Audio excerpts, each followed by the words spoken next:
Hey there, and welcome. Let's talk about a phrase that makes most of us pretty uncomfortable. I don't know.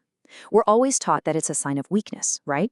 Well, today, we're going to flip that idea completely on its head and explore the incredible, hidden power of embracing uncertainty.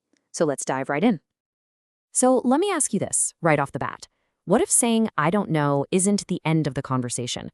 What if it's not a failure at all, but actually the very beginning of a much deeper, more interesting journey?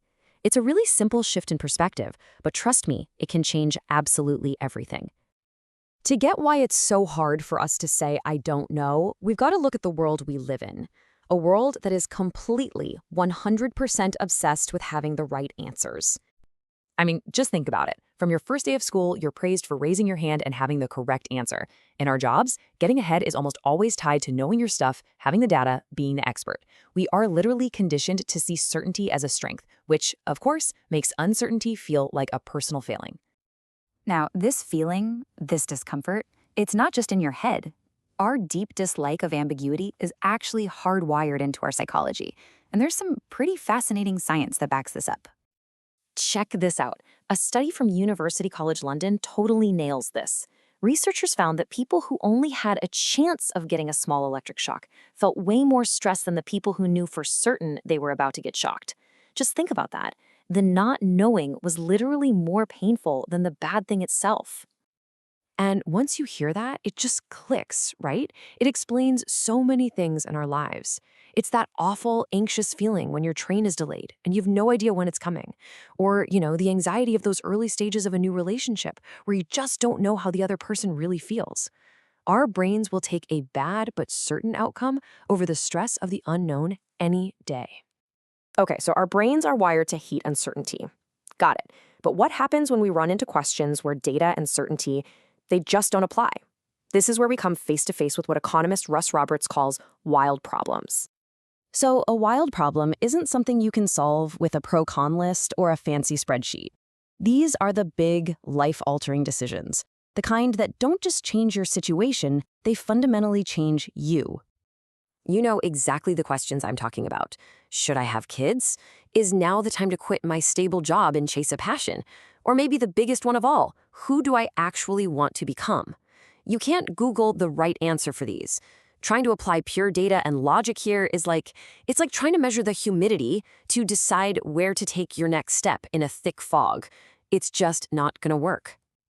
So, if we can't solve these problems, what are we supposed to do? Well, we need a totally new way of thinking about them. We have to learn how to just walk into the fog. And believe it or not, this is not a new idea. Way back in the 14th century, an anonymous monk wrote that the best thing we can do with unknowing is simply to experience it. Not to fight it, not to fix it, but to just be present with it. So what does that actually look like? Well, imagine you're really walking on a foggy morning. The first thing you do, you slow down. You have to.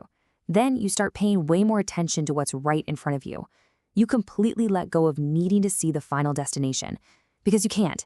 And you just have to trust that as you take one step, the next part of the path will reveal itself. That is the exact mindset we need for life's biggest, wildest problems. And when we learn to do this, something truly amazing starts to happen. We find out that uncertainty isn't some empty, scary place to be avoided. It's actually a space that's incredibly rich with potential. It's what we could call the gift of ambivalence. Think about it.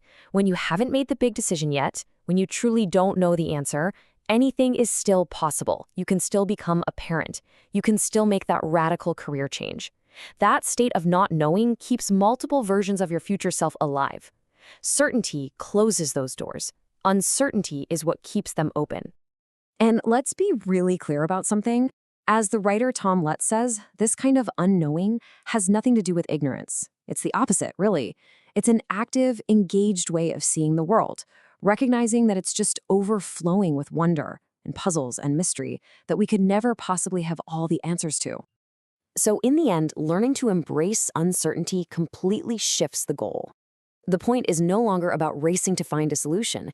It becomes about connection.